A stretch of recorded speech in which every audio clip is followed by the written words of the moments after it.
Dave Hansen, good to have you here at the Joshua Wilderness Institute. You've been coming for years, but it's always fun seeing you up here. And we've known each other for a while because you were always trying to recruit me to come down and hang with you in all of the places with Students International. Yeah. So, Dave, Julie was just having babies, and I could never get away. Yeah. At least that's what I told you. Yeah. So Dave, you work with Students International. Yes. And you're up speaking at Joshua. But kind of explain what you do with Students International, Sure. what Students International is, why we partner together. Sure. I'm asking a bunch of questions, so I'll let you start All at once, answering. yeah. Okay. Well, it's a privilege to be here. Thanks, Dallas, for inviting me up again. I've been doing this for a few years with partnering with Hume Lake, and we love the partnership. I think it really fits well for the Joshua students because it's a chance for them to have an international piece. I know you go to Mexico, you go to the Holy Land, but this is a chance to get out and to go to cross-cultural, to get to know people from this other country, Dominican Republic, and to work with our ministry there. And I think it's unique. Students International is unique in that we are trying to do missions, short-term missions, differently. There's a lot of things written today about short-term missions, and is it really effective? Could it be doing damage? And what we're trying to do, our calling is to do it differently. We want to be quick to say not better than anyone else.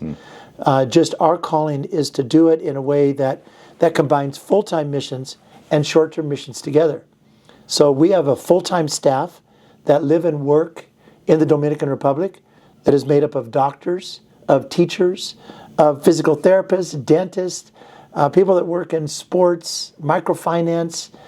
We have a staff of about 24 people waiting for the Joshua students in Jarabacoa, Dominican Republic, that are excited about the work they're doing with the poor there, but they are equally as excited about seeing Joshua students come, and we divide the Joshua students up into areas of their interest or passion, or maybe something that they want to major in if they want to go off to college. And some that want to maybe go into medicine can work with our doctors. Some that are interested in being teachers can work with our teachers. And we get them in small groups. So there's just 2 or 3 or 4 people with one of our full-time staff that are doing the work year-round. And that way the Joshua students get exposure to doing missions a different way, doing it through a vocation. And ultimately, we want the Joshua students to catch the vision of living missionally, of living on mission, on point, whatever they're doing the rest of their life. It doesn't, as you said last night, it doesn't matter what they do. What it matters is how they live. And if they can be sold out for the Lord and put all the chips out there and say, God, I'm yours. If that's the way they're living, they're going to be living on mission in whatever occupation God calls them to. And hopefully we can be a little piece of that puzzle for them. And this Joshua year is a great year to figure out what's next. You mentioned doing it differently. And I think the first time I came down with you a couple of years ago and finally got to see the DR after you'd been trying to get me, I was blown away because so many short-term missions I'd seen was, we're going to go to Mexico, we're going to build a house, and then we're going to leave. Now, many Joshua students go to the DR, and then they never come back. However, the thing that I loved is what you said earlier, is you have local Dominican missionaries who are there year-round. And I think what happens with students is they come down, and they're going, we're just going to go help these poor people. And then they get there, and they go, I have nothing to give. They don't need me. And it's a really interesting moment for a student to go, one, I'm stepping into a warm climate, not just weather-wise, but intentional. The emotionally, it's a warm climate. People welcome them in.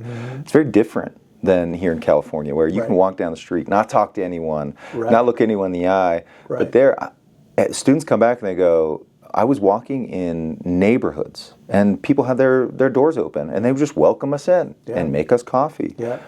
But what's really cool is they get that experience, and then they realize, like I said earlier, they have nothing to give, but they just get to sit with people. Right. Right. And they, from teaching Dominican kids how to play baseball. They always go down and think they're going to teach Dominican kids, but the best baseball players in the world come out. So we have students getting schooled by 10-year-olds in baseball. Yeah. But one of the things that I love and the impact that I've seen in students when we come back is that you can be on mission anywhere. Mm-hmm. And they meet all of these people who they didn't even know existed. Mm-hmm. And they're worshiping the same God, and they're going to church with them, and they don't understand anything in the sermons because they don't speak Spanish for the most part. But they're going, look at this body of believers that I'm going to spend eternity with, glorifying God in heaven, and it broadens that scope. Yeah. But it also gives them the opportunity. We had a student last year or a couple years ago did dentistry with Vanessa down there. Yeah. And she said, hey, this is what I'm going to do. I'm going to get into dentistry. And so it really opens up for students a really cool thing that they go, I can do missions. Yeah. They also realize sometimes, I'm not called to missions, but I can be involved in it. Yeah. It's been really cool to partner with you guys down there. How did that idea start to have local missionaries that are there year-round, and then to bring in alongside universities and schools, colleges to come work? A friend of mine named Chuck started the ministry a few years before I ended up coming in and being the CEO. It was his vision to take and say, is there another way we could do short-term missions that has a more lasting impact? And I think the old style of trips that I used to take were very, very focused on doing. We did a lot. We got up early. We worked so hard.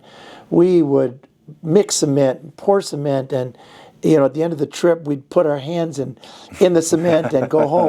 Man, we left our blood, sweat, and tears there. And our trips now are not that. They're more being than doing. Yeah. They're more, what is God teaching you? As you said, lots of times we take the attitude we're going to go help the poor. In reality, we are not going to help the poor. We're going to learn from the poor, and we're going to walk alongside them. And there's things that we might do that help them for the moment, but they will help us far more than we will end up helping them. And it's in that environment. Usually it takes a week to realize, what am I doing here? I don't have anything to offer. That we start to take a breath and say, okay, Lord, what are you trying to teach me? And that, I think it's that in that more being aspect of our trips that we learn the most. We can maybe hear God's voice clearer than we have before, maybe get a sense of direction, what's next. It's a radically different way of doing missions, but I've enjoyed it. I've liked it.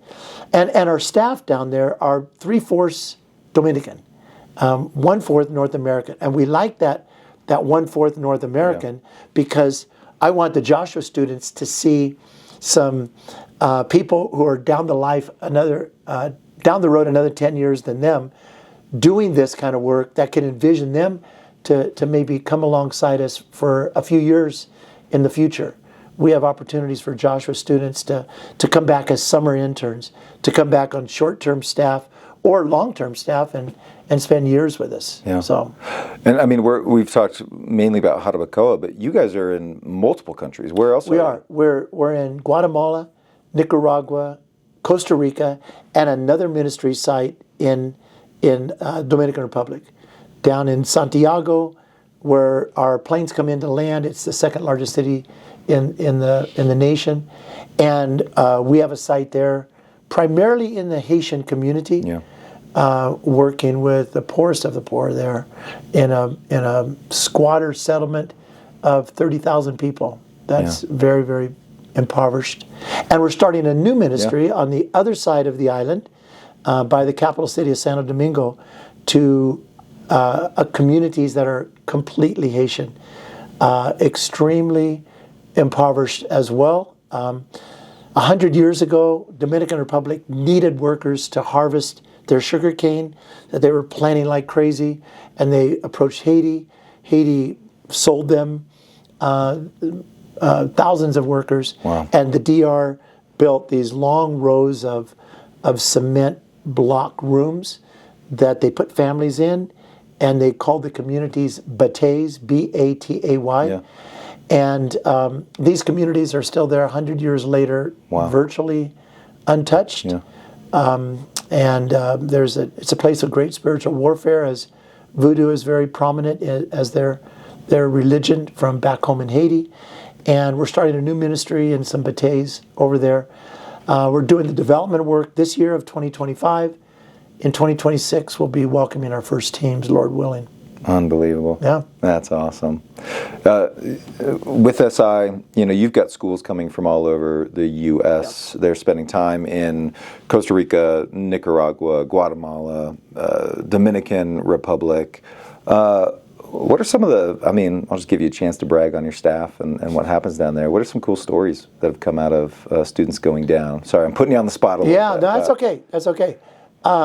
Invariably, I hear these great stories of similar to what you told about the girl that went into dentistry. Mm-hmm. Many times people are finding they thought their passion might be medicine. They work alongside our doctors that see themselves as evangelists and pastors in addition to being doctors. Our doctor in the DR starts every day with worship with all the patients in his room. They understand that they can do an occupation here at home that can be missional, whether that be physical therapy or medicine or education. I hear stories regularly of that. Another one that stands out is the special need ministry. We have a special need school that we started in the DR called Genesis, and we have a ministry in Guatemala to special needs kids. In the developing world, special needs kids are really disadvantaged. Yeah. They don't have the social structure or the school structure for anything for them. So families that have a special needs kid usually hide them in the back room, the stories are the saddest. Hearing about them being hidden, they don't want to take them out. The families are embarrassed. We've heard stories of them even tying their kid up to a tree when they leave. We bring the light of the gospel into that situation. We teach the families and the parents that their kid is very special and that God created him uniquely just to be who he is, and that we can celebrate life through everyone. And through those ministries in Jarabacoa and Guatemala, many kids have gone into a life work of working with special needs kids. Yeah. So it was it's always fun going down to Jarabacoa for us because we become friends with your staff down there. With Dr. Fernando and Katie and Dave and Eric, and there's so many great people to go see and hang out with. It's always fun to go because they've been there for years, and I think that's a sign of just a healthy ministry when you have people who have been on the ground for 10, 12 years. That's awesome. One of the places I love sending students in the DR, one of the work sites, is the medical site, and that's with Katie, Dr. Fernando. And last year, it was crazy, Dave. It still blows my mind what happens when students go into clinics or when they go into the hospitals, because we had students last year who were in the room with, I think one of the students actually helped help a baby be born through C-section. Do you guarantee one of those every single time? I wish I could. I have actually been in those settings right over the doctor's shoulder for the C-sections, and that's the luck of the draw. But they're not going to do that in the U.S. Yeah. But they just get inspired by such a dynamic staff that love medicine. Dr. Fernando is such a passionate guy, and he's a pastor's heart. And for a while, it was some director's idea 10 years ago to make Dr. Fernando, our pastor down there, to pastor our staff, and it didn't work. He says, I need to be in medicine. I need to pastor and medicine together. Yeah. Put him in an office and say, you're the pastor, come pastor us. What was not his deal. Yeah. He didn't know what to do. Yeah. But put him out in a clinic, and his pastoring skills come alive. Yeah. So they're a great staff.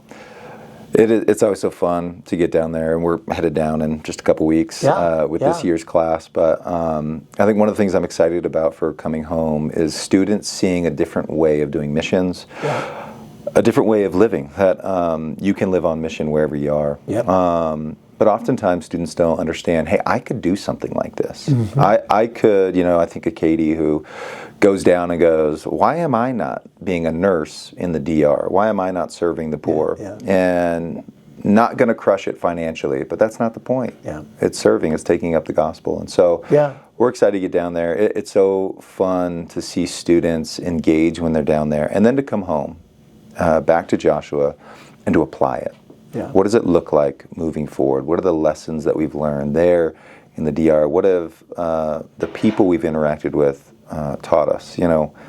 We talked about this, I think, a couple nights ago or last night.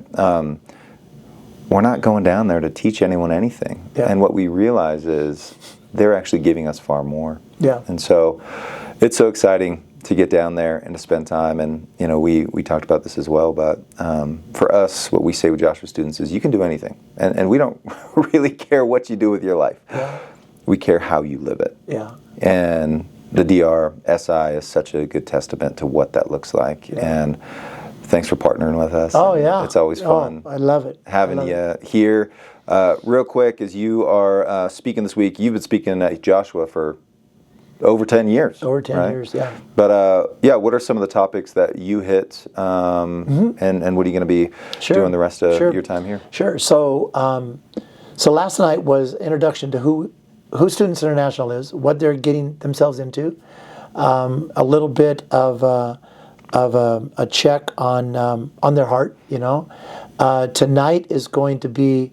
I told them I'm going to tell them how to pack, but it's really not so much telling them how to pack, it's telling them what to leave home. And I'm going to have a backpack there with a bunch of rocks in the bottom of it that have words on them of crud that we need to get out of our life and lighten our load and go unencumbered. Hebrews talks about laying off the things that weigh us down. And sometimes we carry some heavy loads, and we don't need to do that. And in contrast to that, I'm going to talk about tonight Colossians chapter 3. Therefore, as God's chosen people, holy and dearly loved, clothe yourselves with compassion, kindness, humility, gentleness, and patience. And talk about putting those clothes on, taking those with us, getting the rocks out, which is an ongoing work. Those pebbles keep coming back in, they grow. We got to keep dumping them out. And I think this class, I have sensed, is pretty well aware of the load that they have needlessly been carrying, and they want to get rid of it. So we'll talk about that tonight. Wednesday night, I'm going to more just talk about the lessons. I'm going to tell them a story of lessons from life that I learned from my dad. Never talked on that before, but I think it's appropriate to talk about what do we have to offer this world, what do we have to offer this life. All these Joshua students they hate the question, but they get it all the time. What's next? What are you going to do next? Where are you going to go? You're going to go to college? You're going to go to you're going to get a job? What's next? And as you just said, we're not as concerned about what they do, but how they live it, and the lessons that I have learned along the way, watching my dad, that I have learned, I want to share with them. So that's a new new talk I haven't shared before with them. And then the last morning is going to be, the main theme is, let's get out of the way and let God move. It's not about us. We make it about us all the time. We're the stars of our own movie that we play in our brain, and we think everything revolves around us. and we just need to get off that throne and make it about Him. Yeah. Well, excited to hear it. Dave, thanks for being with us. Thanks for being on the Wilderness Survival Podcast. Yeah, and my privilege. Yeah, it's always great having you, brother. Thank you.